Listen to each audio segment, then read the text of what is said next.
nas areias escaldantes do norte da África, sob o sol do deserto, um reino poderoso prosperou por milhares de anos. Reis e rainhas poderosos construíram templos gigantescos e enterraram seus mortos em tumbas em forma de pirâmide. Mas aqui não é o Egito. E o povo que ergueu esses monumentos não foram os antigos egípcios. Este é o Sudão, o maior país da África e o berço de Núbia, um reino dourado alimentado pelo Nilo. Naquela época era o maior país do mundo. Era um verdadeiro império. Um império com uma língua que os estudiosos ainda não decifraram. Perdida nas sombras, a história da antiga Núbia permaneceu um mistério até agora.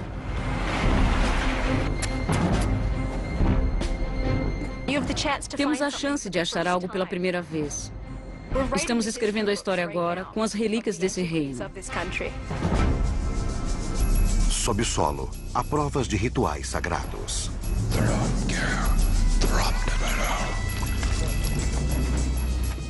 Uma antiga cena de crime. Parece que alguém veio e destruiu o altar em muitos pedaços, deliberadamente.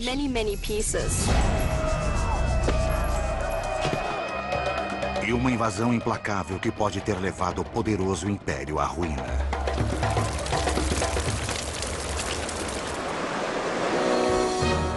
Arqueólogos se transformam em detetives e utilizam todos os recursos para reconstruir os dias finais de uma cidade perdida e para trazer à luz um reino esquecido. Uma terra chamada Núbia.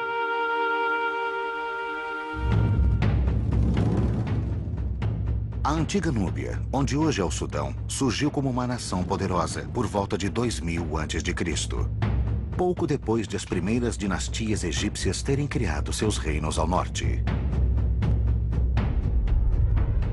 Desde o início, os soberanos núbios e seus formidáveis exércitos de arqueiros eram vistos pelos egípcios como uma força a ser considerada, além de um adversário perigoso pelo controle da região ao sul do Nilo. Durante muitos anos, os faraós egípcios mantiveram seus adversários do sul sob controle.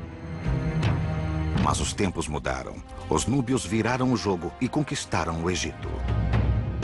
Rivais na guerra, parceiros no comércio, a história dessas duas nações ficaria interligada durante milênios. Hoje, os egípcios são o foco das atenções. Mas a história de um de seus maiores rivais está começando a surgir das sombras. Os núbios eram africanos, artísticos e sofisticados. Eles prosperaram independentes do Egito por milhares de anos. Os abundantes veios de ouro trouxeram muita riqueza aos soberanos núbios. E os artesãos eram mestres em transformar o precioso metal em joias para adornar os membros da realeza. A cerâmica produzida pelos artistas núbios era considerada a mais bela do mundo antigo. Os arquitetos núbios não só construíram templos para um panteão singular de deuses, mas também revitalizaram as tradições egípcias. Hoje, o Sudão tem quase 3 vezes mais pirâmides que o Egito. Quando penso nos reis poderosos que governaram o Sudão, eu gosto muito de tê-los como os meus ancestrais. Sempre sinto que sou parte desse povo. Na década de 20, um arqueólogo de Harvard, George Breisner, escavou as tumbas magníficas de Núbia e criou a base de uma cronologia de reis e rainhas que se estende por mais de 1000 anos. Sabemos seus nomes, mas muitas de suas histórias ainda estão perdidas no código criptografado da escrita nubiana. Para decifrar essa linguagem, os arqueólogos sonham em achar uma nova pedra de Roseta, como a que foi usada para traduzir os hieróglifos egípcios em 1822. Seria fantástico se encontrássemos um documento assim. É o sonho dos estudiosos achar uma pista para decifrar um enigma desses. Hoje, um sítio magnífico. Uma cidade perdida na areia pode guardar o segredo que desvendará o passado de Núbia.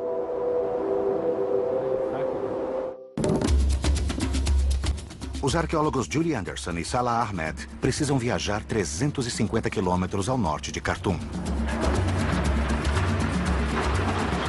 São 9 horas de poeira sufocante para chegar ao destino. A aldeia moderna de Danjel. O sítio está escondido sob misteriosas colinas de areia próximas ao centro da cidade. É uma cidade nubiana bem preservada, com 2.000 anos de idade e do tamanho de 24 campos de futebol.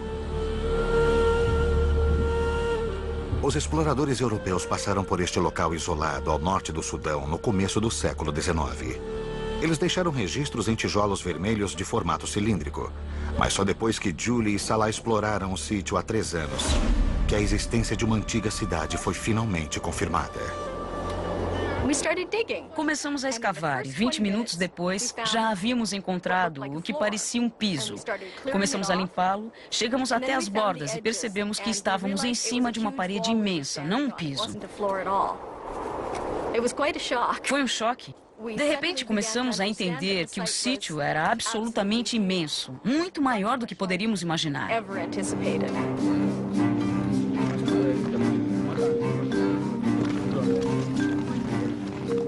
Desenterrar a cidade levará muitos anos e uma força imensa de trabalho. Terá que remover incontáveis baldes de areia.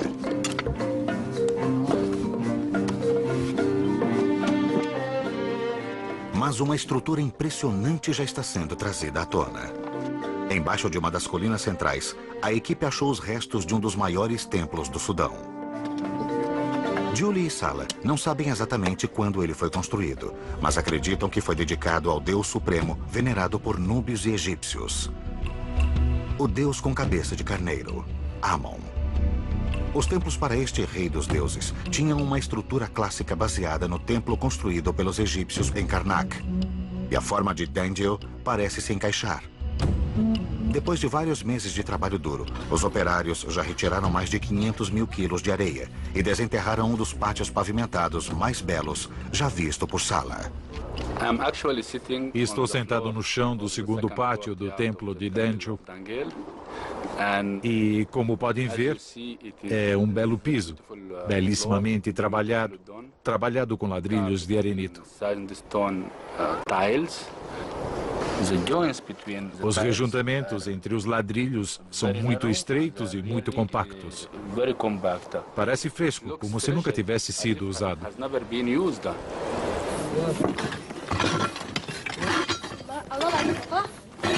Em outra parte do templo, Julie desenterra os restos de uma enorme coluna de arenito.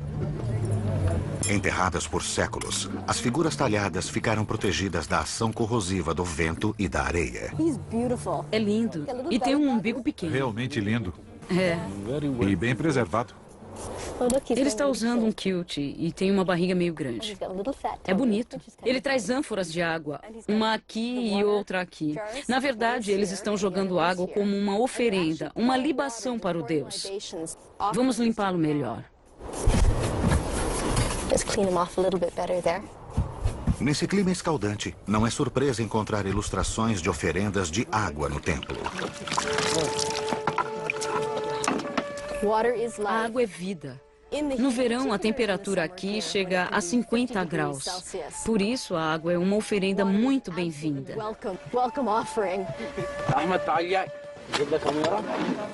Ao lado de uma ilustração do deus das águas, Hapi, a coluna de arenito tem inscrições com a misteriosa linguagem nubiana. O homem sentado. Esta é a letra A. A cabeça está aqui, um braço está abaixado, o outro está erguido e ele está meio inclinado. Sabemos que tem o som de A. Infelizmente, sabemos como muitas palavras começavam e o som que tinham, mas não sabemos o que significavam. Os núbios criaram seu alfabeto por volta de 200 a.C., quando o reino ficava na cidade de Meroé. Como parte de um renascimento cultural, os meroítas, como eram chamados, substituíram os hieróglifos egípcios por sua própria língua escrita.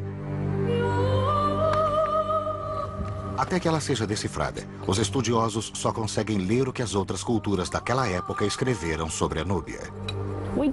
Há alguns registros sobre o reino de Meroé, de fontes externas. Historiadores gregos escreveram sobre Meroé. Eles tiveram contato com o Império Romano e, claro, com o Egito. Mas não temos o ponto de vista dos meroítas. Quando lemos os escritos, é o próprio povo quem fala conosco sobre ele mesmo. Precisamos realmente achar algo parecido com a Pedra de Roseta, que foi encontrada no Egito e ajudou a decifrar os hieróglifos egípcios. Nós precisamos de um texto bilíngue. Na antiga cidade de Dendil, é possível que haja outra Pedra de Roseta. Sua localização no Nilo, ao sul de uma área de corredeiras chamada Quinta Catarata, garantia uma posição estratégica no centro das principais rotas de comércio para o interior da África. A Quinta Catarata é cheia de pedras e não é navegável. As rochas são tão cortantes que rasgam o fundo dos barcos. É preciso ir por terra e voltar para o Nilo em outro ponto. E este ponto fica na área de Dendil. Através de sua história, o reino da Núbia atraiu mercadores de terras distantes que desejavam bens como marfim, peles de animais e, claro, ouro. Pessoas de muitas culturas e línguas, gregos, egípcios e romanos, todos negociavam com a Núbia. Muitos podem ter passado por Dendil e deixado uma inscrição bilíngue. Mas até agora, a única via para desvendar o passado de Núbia continua enterrada.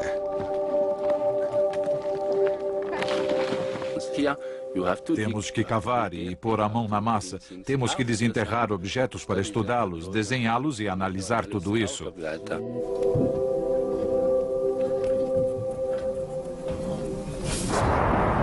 O clima no norte da África nem sempre ajuda. Depois de 3 semanas de escavação, uma nuvem espiralada no horizonte alerta que o trabalho duro ficará mais difícil ainda.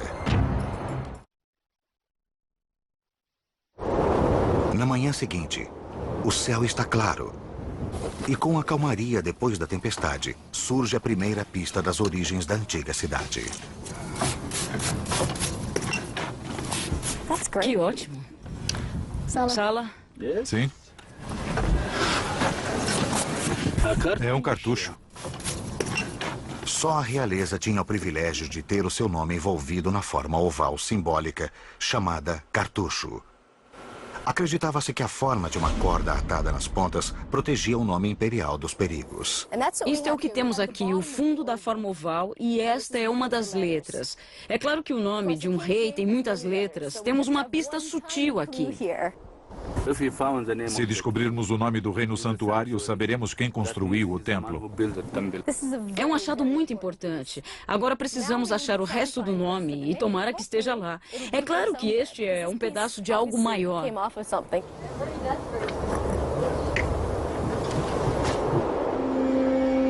Embora Judy e Sala não saibam exatamente quem construiu o templo de Amon em Dendil, eles acreditam que data de 2000 anos atrás, do período dos Meroítas. Ele era a galinha dos ovos de ouro de Núbia, quando os grandes reis governavam de Meroé e eram sepultados no cemitério real, em tumbas de forma familiar. Influenciados pela proximidade com o Egito, os núbios ficaram impressionados com as tumbas gigantescas de Gizé e começaram a sepultar a realeza em suas próprias pirâmides. Eles adaptaram a forma, deixando as pirâmides com laterais mais íngremes. Santuários adjacentes para oferendas eram ricamente esculpidos com cenas retratando a confortável vida pós-morte do rei, sendo atendido por seus inúmeros servos.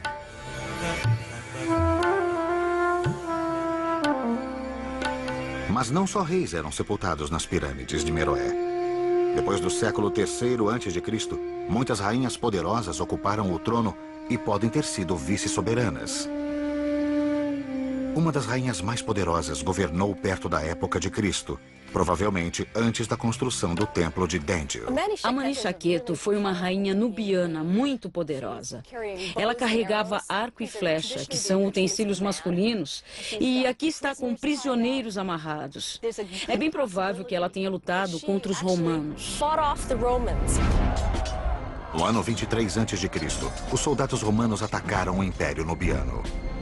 Segundo seus relatos, a resistência nubiana foi liderada por uma mulher valente, cega de um olho, que os estudiosos acreditam ter sido Amani Shaketo. A rainha impediu com sucesso que os romanos tomassem seu reino e até negociou um acordo de paz favorável.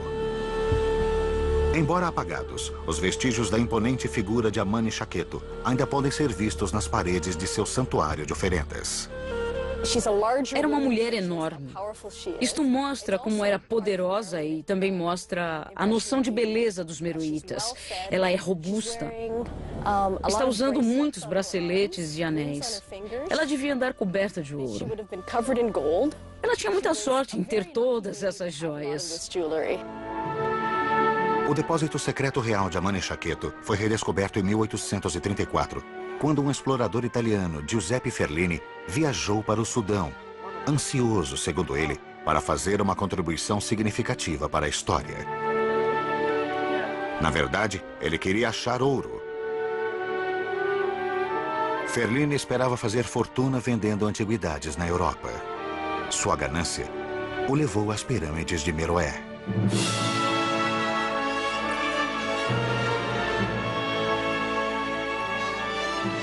De acordo com seu diário, Ferlini fez com que seus operários desmantelassem a tumba de Amani Shaketo, com quase 30 metros de altura.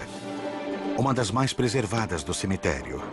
Enquanto seus homens trabalhavam sob o sol implacável do deserto, Ferlini descansava sob a sombra. A ação começou quando um operário o chamou do alto da pirâmide.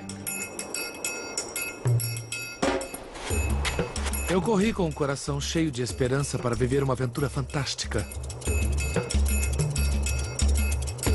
No topo da pirâmide, Ferlini viu que seus homens haviam descoberto uma câmara escondida sob as pedras. Dentro dela, uma tigela de bronze cheia de objetos embrulhados em linho. Ferlini havia encontrado o tesouro. À noite, levei os objetos para minha barraca. Depois que os operários foram dormir, estudei os objetos preciosos com minha alma cheia de alegria.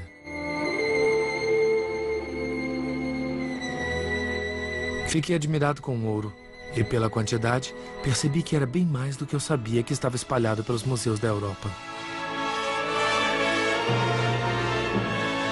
Ferlini havia descoberto uma quantidade estonteante de joias. Hoje, a maior parte deste tesouro está no Museu Egípcio de Munique.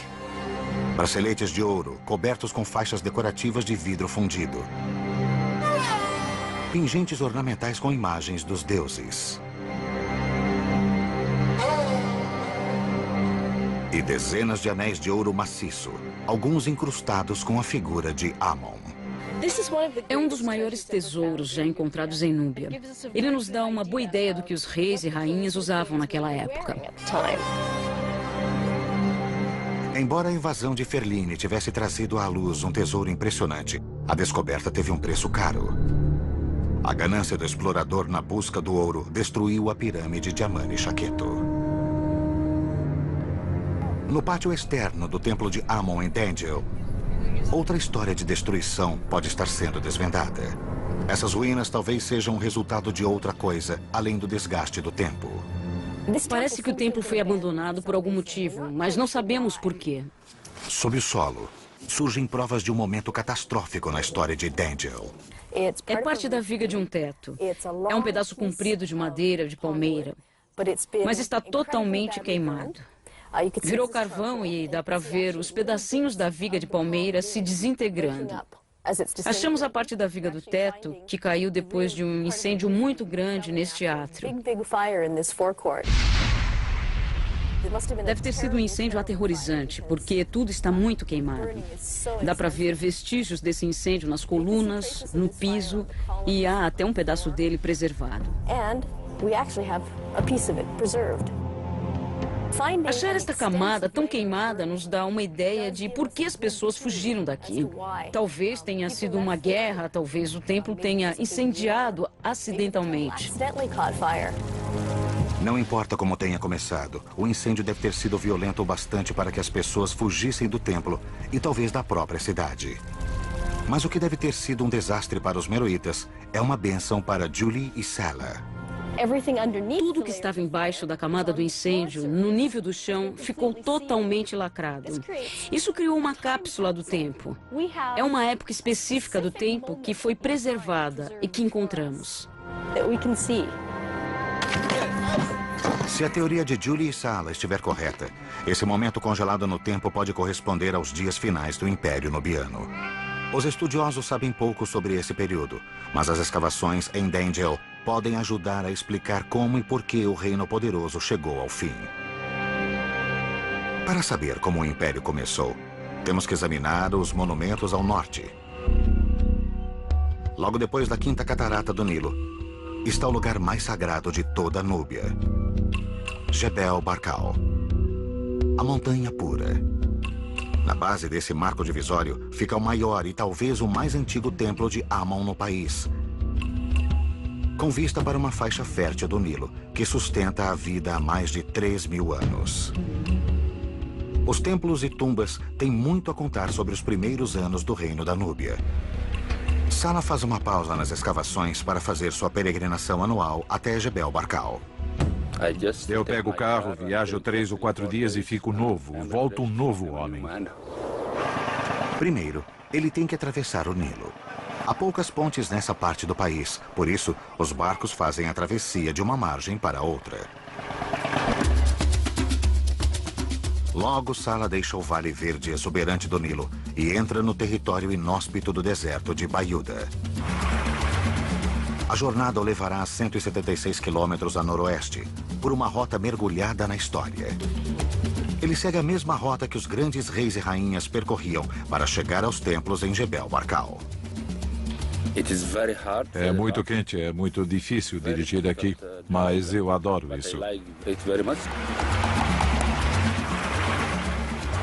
No fim da estrada fica Karima, a cidade onde ele nasceu, no centro de Jebel Barkal. A própria montanha tem um volume imenso quando a olhamos com o resto da planície ao redor. De repente, você vê uma montanha com 100 metros de altura. Por isso, é impressionante. Para o jovem Sala, que cresceu aos pés da montanha sagrada, Jebel Barkal e as ruínas ao redor eram uma presença constante. Eu gostava desta montanha quando era criança. Eu vim aqui toda sexta-feira e me divertia com meus amigos.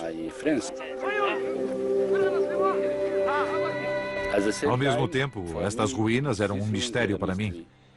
Eu tinha muita curiosidade em saber qual era o mistério desta montanha.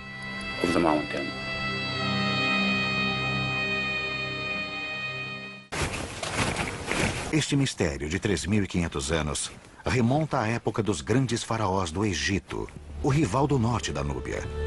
Na forma do pináculo de Jebel Barkal, eles viam o sinal mais poderoso de realeza, a cobra, ou Ureus. Dava para ver a silhueta de uma coroa, com o símbolo da realeza na frente da coroa. Como era Amon, o deus dos deuses, quem legitimava a realeza, os egípcios construíram o templo aqui em sua honra. Expandido através dos anos pelos reis núbios, o templo é o maior do Sudão. Mas o tempo foi implacável. Colunas talhadas como as que Julie e Sala desenterraram em Dangel não existem mais. Foram desgastadas e desapareceram após séculos de exposição. As condições climáticas são terríveis. Agora o templo e todo o sítio estão em ruínas. Mas quando o templo brilhava como uma joia na base da montanha sagrada, os poderosos faraós egípcios viajavam centenas de quilômetros para serem coroados aqui, pelos altos sacerdotes de Amon. Este era o lugar mais sagrado do Vale do Nilo. Eles acreditavam há muito tempo que Amon vivia aqui. Dentro da base do templo, há um templo menor para a deusa Mut, esposa de Amon. Sala consegue ler a mitologia da montanha esculpida nas paredes do templo. Dá para ver claramente a silhueta da montanha. Um afloramento alto, com um topo plano, como este. Na frente podemos ver a cobra e o disco solar, que é um símbolo de realeza. Dentro da montanha, vemos Amon sentado em seu trono. Essa era a crença antiga de que Amon morava dentro da montanha de Jebel Barkal. No século VIII a.C., o poderoso Egito havia enfraquecido e perdido o controle da montanha sagrada. Os núbios assumiram o controle de Jebel Barkal, se proclamaram os verdadeiros filhos de Amon e logo se tornaram tão poderosos que marcharam para o Egito. Eles conquistaram o seu rival do norte e fundaram a 25ª dinastia. Todos acham que os egípcios eram os mestres do Vale do Nilo, mas nem sempre foi assim. Por mais de 100 anos, os núbios foram os mestres da África. O rei Terrargo foi o mais proeminente na linhagem poderosa de faraós núbios que governou a terra das pirâmides. Seu reino incorporou toda a riqueza e esplendor que haviam caracterizado a civilização egípcia. Por quase um século, os núbios controlaram o território que hoje se estenderia de Khartoum até a Palestina. Naquela época, talvez tenha sido a maior nação do mundo. Era um verdadeiro império.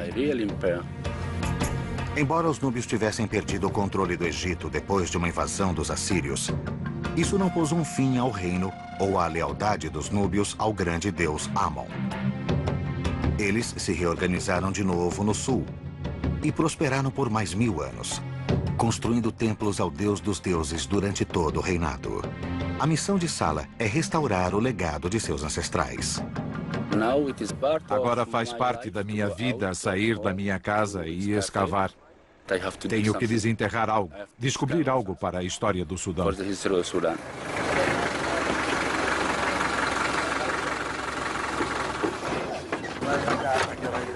Salah volta para o templo em Dendil e para um novo desafio. Ele procurará seus ancestrais em seus túmulos. Nos limites da cidade, dentro da falha de uma pedra do cemitério moderno de Dendil, os operários de um projeto de irrigação descobriram um antigo local de sepultamento. A máquina que cavou o canal passou por cima da sepultura.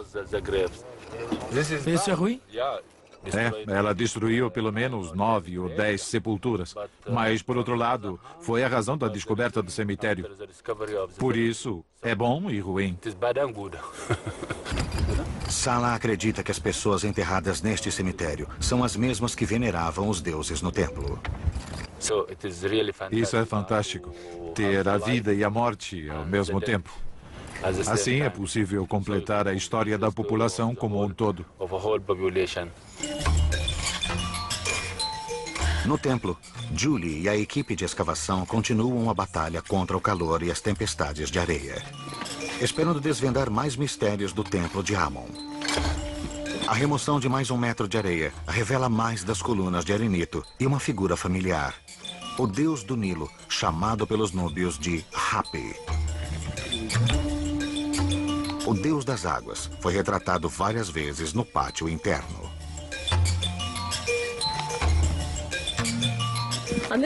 Nesta coluna há 8 ilustrações de Hapi e em todas as outras colunas há 8 ilustrações. Quando terminarmos, teremos desenhado 32 figuras de Hapi. Ele é o deus do Nilo e aqui está carregando ânforas cheias de água. Ele traz fertilidade para o Nilo, para as pessoas que vivem nas margens. Por isso, Hapi era tão importante para as pessoas que viviam aqui. Sem o Nilo, sem suas águas, elas morreriam.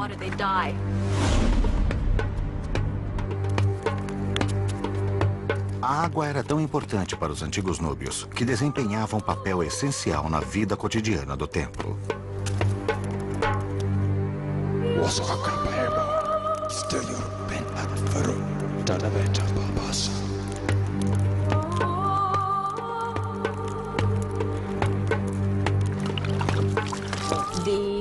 Os sacerdotes ofereciam libações para os deuses. Aqui, em especial, devia ser o deus Amon. Isso envolvia água em abundância, ou talvez leite, no altar, que eram oferecidos ao Deus.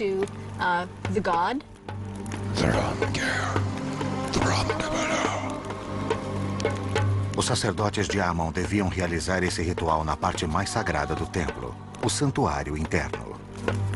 Normalmente, só os sacerdotes entravam no santuário. Era o santuário principal, o mais sagrado de todos. Julie e Sala têm esperado ansiosos para escavar esta câmara sagrada. Eles esperam encontrar um altar ou uma estátua aqui. Algo que se relacione com os antigos rituais que eram realizados no centro do templo. São blocos imensos, mais largos que a minha mão. Eles foram o suporte de algo muito pesado. Pode ter sido um altar ou uma estátua. É aqui que os sacerdotes teriam feito suas oferendas a Amon. Mas no lugar onde deveria estar o altar, há evidências perturbadoras de profanação. Parece que alguém cavou um buraco enorme no piso do principal santuário do templo. O santuário sagrado desapareceu. Ou eles o levaram ou arrancaram. Levaram para outro lugar e talvez o tenham destruído. Foi um sacrilégio, uma profanação terrível.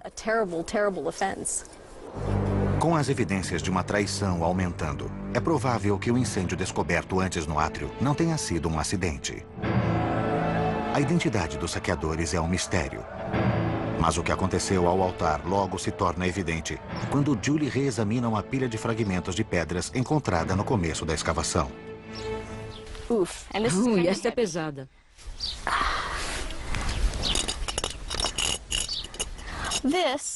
Esta é uma das pontas superiores de um altar. E é muito pesada. Por isso foi preciso muita força para quebrar o altar em tantos pedaços como vemos aqui. Felizmente, embora o altar tenha sido destruído, um pedaço crucial permaneceu intacto. Nós viramos este pedaço. É o pedaço que faltava do cartucho e que Julie e Sala estavam procurando. Agora eles podem decifrar o nome do soberano que construiu este templo, e ele não era um rei. Seu nome era Marikalha. É um dos nomes da rainha Amanitari. O templo não é mais anônimo. Agora ele tem um soberano e uma era. Amanitari foi outra rainha nubiana poderosa que governou durante o século I depois de Cristo. Já sabemos como era a aparência da rainha. Esta é a coroa e à frente dela tem duas serpentes uréus. São duas cobras com um pequeno disco solar no alto de cada cabeça. Aqui é o nariz no perfil dela e há uma orelha e um brinco pequeno deste lado. Ela tem uma bochecha rechonchuda aqui. Isso indica que era bonita e fértil. Ela se alimentava bem, por isso podia ter filhos.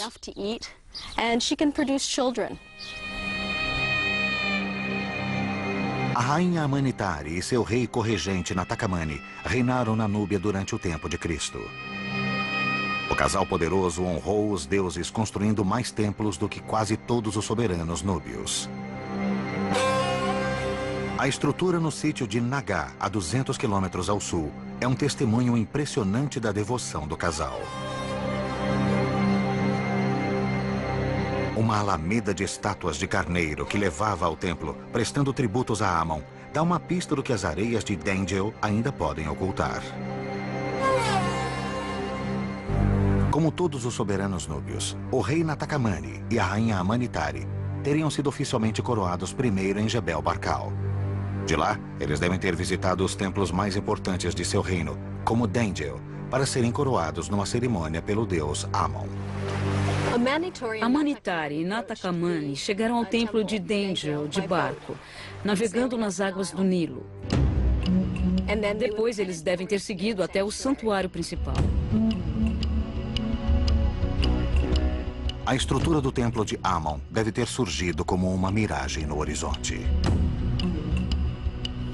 Perto do templo devia haver dois portões maciços bloqueando a entrada, escondendo os segredos lá dentro.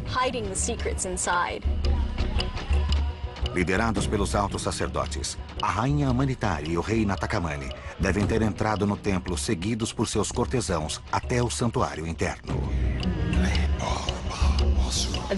Eles devem ter acendido incensos. O lugar devia ficar enfumaçado com o aroma do incenso de olíbano. Devem ter feito oferendas ao deus Amun. E os sacerdotes de Amun, porta-vozes do deus Amun, indicavam um sucessor, quem seria o próximo rei, e a coroação acontecia. O rei era oficialmente coroado por Amun. Provavelmente isso era feito por seu representante, o alto sacerdote de Amun.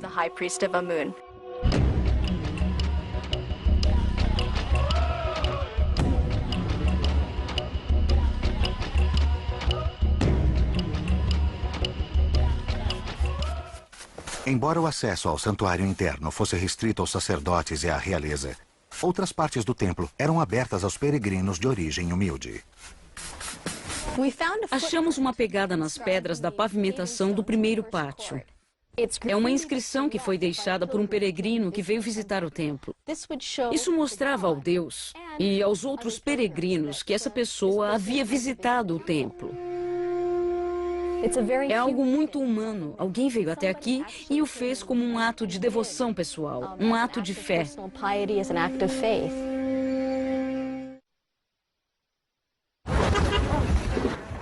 Com a descoberta do cemitério nas proximidades, Julie e Sala encontraram um elo ainda mais direto com o passado. Dentro destas sepulturas antigas, eles podem ficar face a face com o povo que frequentava este templo há quase 2000 anos. Sala começa a escavação de uma nova tumba mantida intacta pelo canal de drenagem. Simplesmente espanando assim, eu posso descobrir ou notar qualquer atividade antiga nesta superfície.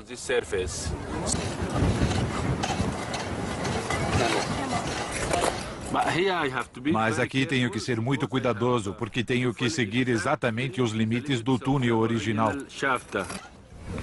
Depois de vários dias de escavação, Sala agora está dentro do túnel de sepultamento. Na entrada da tumba, ele achou uma cerâmica intacta na terra escavada.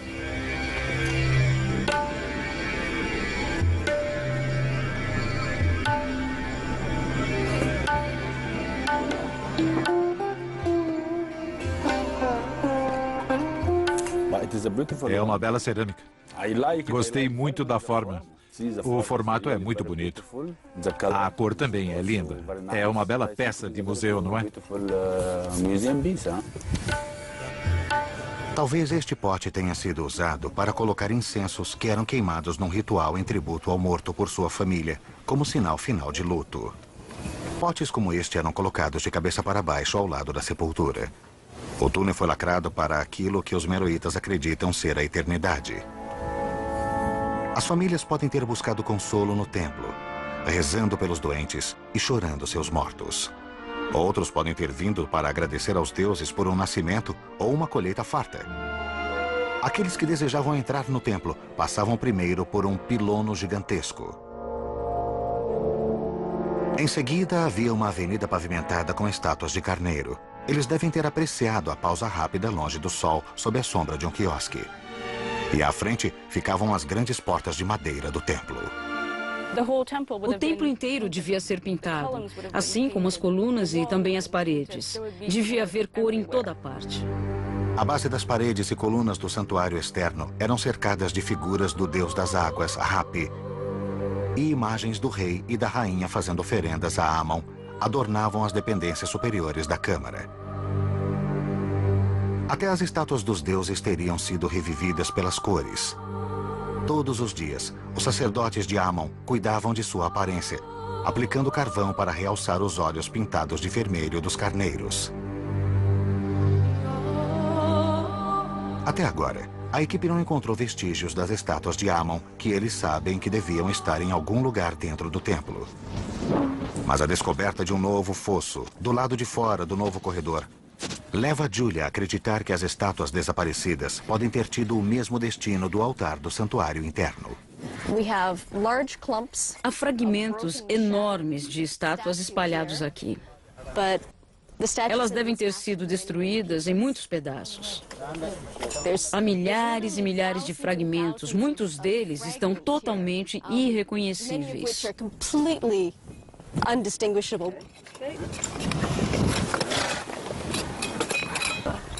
Depois de horas de escavação, finalmente, algo que eles conseguem reconhecer. É o olho pintado de vermelho de um carneiro.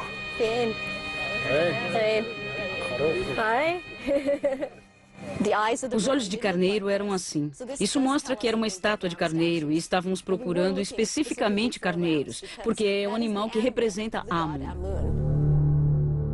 Embora as estátuas de carneiro do templo de Amon em Naga ainda estejam intactas depois de tantos anos, as estátuas de Dengel tiveram um destino bem mais obscuro.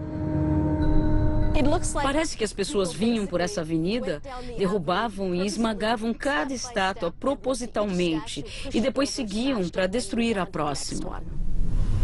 Foi um trabalho duro, mas os destruidores não vinham de mãos vazias. Dentro do templo, na cena do crime, achamos isto. E no começo, eu não sabia o que era. Estava queimada de um lado. É uma pedra muito pesada e ela cabe direitinho na mão. Analisamos um pouco mais a pedra e percebemos, pelas superfícies atingidas, que ela foi usada como um martelo.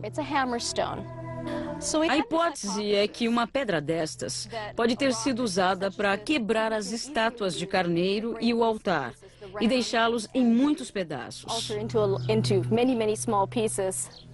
Com um objeto semelhante, não um artefato, Julie vai testar sua teoria com um fragmento grande de arenito. Este é o tipo de arenito que foi usado nos carneiros em frente do templo. Vamos fingir que isto é um carneiro que eu acabei de derrubar.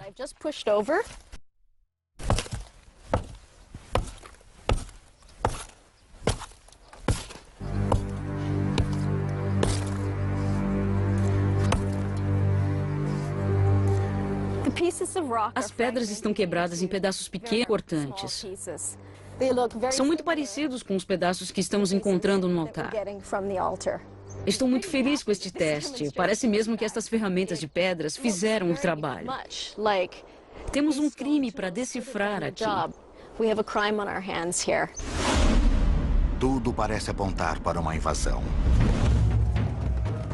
Uma força poderosa, cruel e determinada invadiu Dengel e destruiu totalmente o templo sagrado.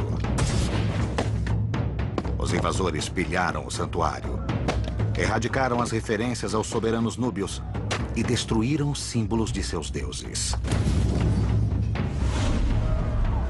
Eles roubaram todos os objetos de valor. E num gesto final,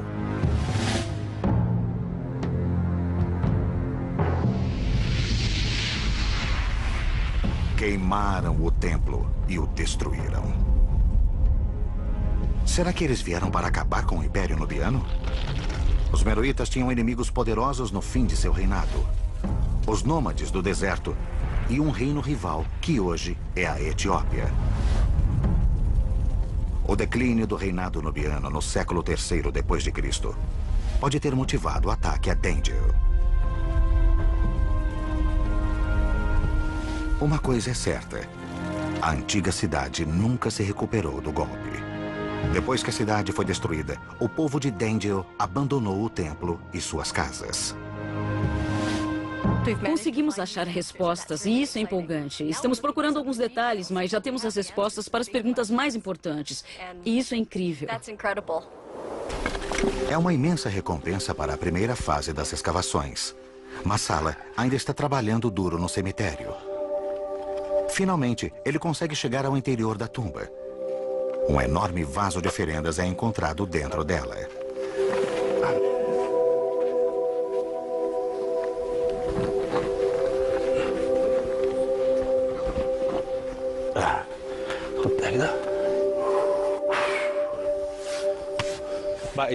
É muito bonito. Eu gosto muito da forma desta cerâmica. Elas eram usadas para guardar líquidos. Geralmente são encontradas nas entradas das sepulturas para proteger os mortos. Aqui nesta sepultura está lacrado o momento completo da história. É muito emocionante conseguir encontrar os ossos e o corpo inteiro. Mas, ao mesmo tempo, estamos lidando com um ser humano. Alguém que era agricultor ou criava animais.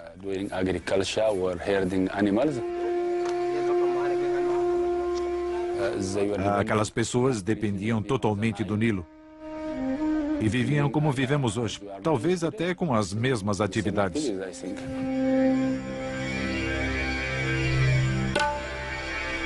Esses eram os adoradores do templo de Amon de Dendel, os que sofreram sua maior perda quando a cidade foi saqueada. É muito interessante para nossos colegas achar os dois, a vida e o pós-vida. E podemos saber realmente qual foi a história deste povo, como eles viveram e morreram. Mas ainda há mais história a ser revelada. Há um trabalho hercúleo para ser feito em Dendel. Há muitos montes e construções bem preservadas aqui. Saleh e eu podemos ficar aqui por 20, 30 anos, sem conseguir sequer se aprofundar na superfície de todo o sítio. Esperando em algum lugar, enterrada nas areias, pode estar a tão desejada pedra de Roseta de Núbia. O segredo para decifrar os misteriosos escritos núbios e muitas das estruturas da imensa cidade de Dendel que ainda estão escondidos. É um trabalho de uma geração inteira. Então, só podemos fazer parte dele. E talvez nossos filhos façam o resto para completar a história.